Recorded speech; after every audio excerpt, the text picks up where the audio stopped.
సమూయేలు మొదటి గ్రంథము 6వ అధ్యాయము. యెహోవా మందసము 7 నెలలు ఫిలిష్తీయుల దేశమందుండిన తరువాత ఫిలిష్తీయుల యాజకులను శకునము చూచువారిని పిలువనంపించి, యెహోవా మందసమును ఏమి చేయుదుము, ఏమి చేసి స్వస్థలమునకు దానిని పంపుదుమో తెలియచెప్పుడనగా, వారు ఇశ్రాయేలీయుల దేవుని మందసమును పంపివేయనుద్దేశించిన యెడల ఊరకయే పంపక ఏ విధము చేతనైనను ఆయనకు అపరాధార్థమైన అర్పణము చెల్లించి పంపవలెను. అప్పుడు మీరు స్వస్థత నొంది ఆయన హస్తము మీ మీద నుండి ఎందుకు తీయబడక ఉండేనో మీరు తెలుసుకొందురనిరి.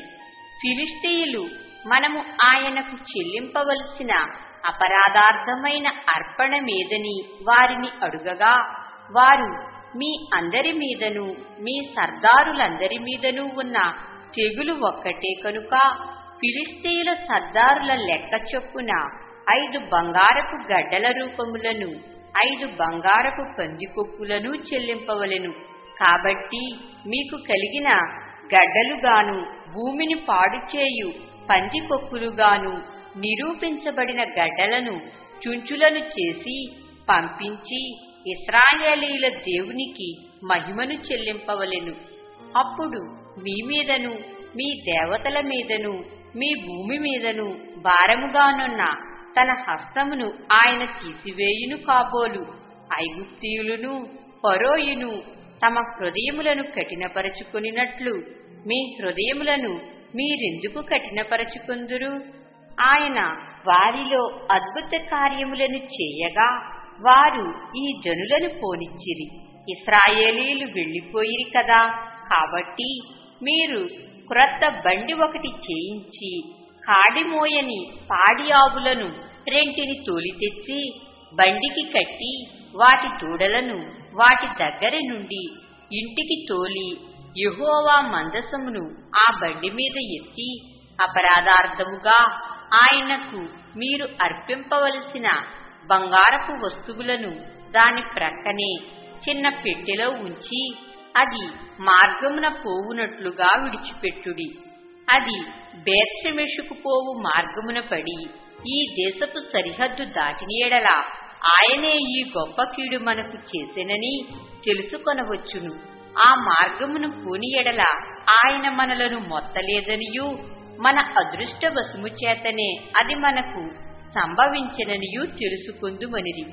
వారు అలాగున 2 పాడి ఆవులను తోలి తెచ్చి బండికి కట్టి వాటి దూడలను ఇంటి లోపల పెట్టి యెహోవా మందసమును బంగారు గడ్డలును పందికొక్కు రూపములును గల ఆ చిన్న పెట్టెను బండి మీద ఎత్తగా ఆ ఆవులు రాజమార్గమున పడి చక్కగా పోవుచు అరచుచు బేత్షెమెషు మార్గమున నడిచెను.